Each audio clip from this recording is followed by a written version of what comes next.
Et vous allez voir que dans cette lutte d'influence, les lobbyistes sont prêts à mettre en œuvre de gros moyens pour entretenir et développer leur réseau.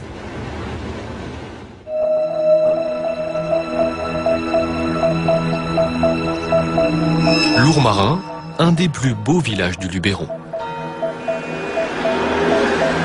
Ce matin du mois de septembre, un étrange balai de voitures se rend au château. Durant plusieurs heures, minibus et grosses berlines vont aller et venir pour accompagner plus de 200 convives.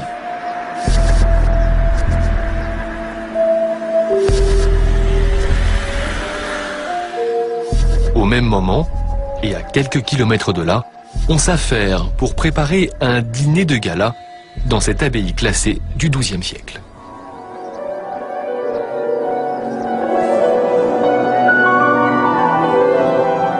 Alors qu'on accorde le piano à queue, les serveurs installent des dizaines de tables. Car c'est dans ce lieu prestigieux que ce soir viendront manger les 200 invités du château.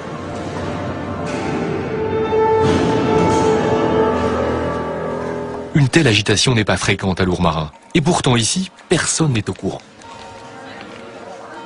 Vous savez ce qui se passe au château actuellement? Aujourd'hui, pas vraiment, non. Vous êtes au courant ou pas? Non. Il y a peut-être un tournage ou un mariage. Il se passe tellement de choses là-bas qu'on peut pas tout savoir. Le château est exceptionnellement fermé au public. Pendant 3 jours se tient à huis clos un colloque sur le médicament. Ça s'appelle l'université d'été de pharmaceutique.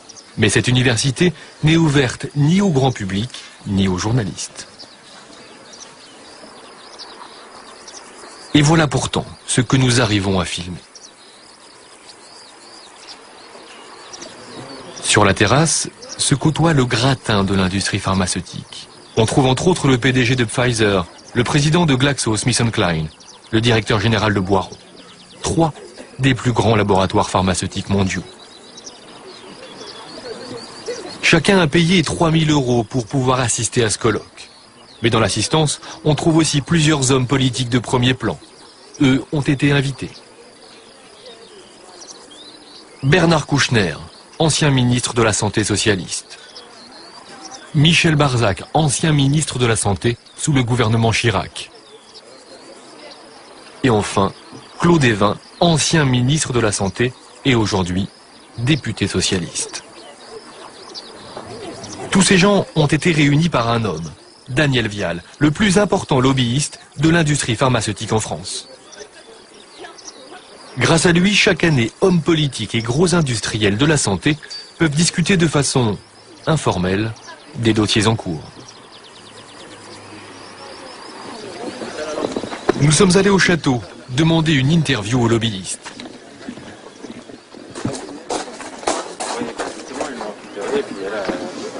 Monsieur, bonjour. Bonjour. Monsieur, on voudrait voir monsieur Daniel Vial. Oui, je vous accompagne.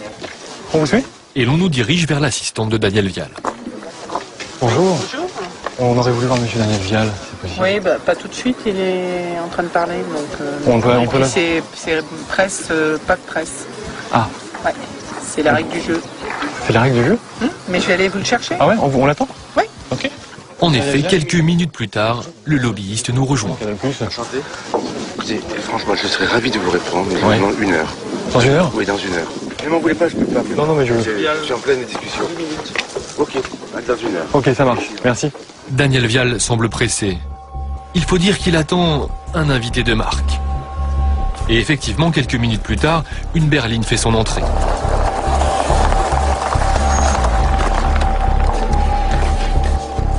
À l'intérieur, un ministre du gouvernement. Il s'agit de Philippe Bas, le ministre délégué à la sécurité sociale. Bonjour, monsieur, une question. Et il ne souhaite pas s'exprimer sur sa présence au colloque du lobbyiste. Le ministre est venu de Paris spécialement pour intervenir à la tribune. 1h30 plus tard, il ressort et n'est pas plus loquace. Monsieur le ministre? Merci beaucoup. Merci de votre accueil. Ah, monsieur le ministre? Il repart comme il est venu, escorté par 2 motards. Au ministère de la Santé, on nous précisera que Philippe Bas était ce jour-là en mission officielle. Alors pourquoi ce silence? Et surtout, comment un lobbyiste a-t-il pu faire venir autant de politiques à son colloque? Mais pour faire venir la politique comme ça, vous les payez ou vous les payez pas? Non? On les paye en liquide, mais des grosses enveloppes. Il vous en reste? Pour faire n'importe quoi? Non, n'importe quoi. Non. Non, bien sûr que non. Enfin, Ils viennent gratuitement. non, ne dites pas ça, ne posez pas tant de questions, c'est idiot. D'accord. Enfin, c'est malsain. D'accord. Bonjour. Monsieur me demande si on paye les politiques. Voilà. Le genre de questions. Ça veut pas. La question fait aussi rire Michel Barzac. Il faut dire que l'ancien ministre de la Santé s'est aujourd'hui reconverti en ouvrant son propre cabinet de lobbying.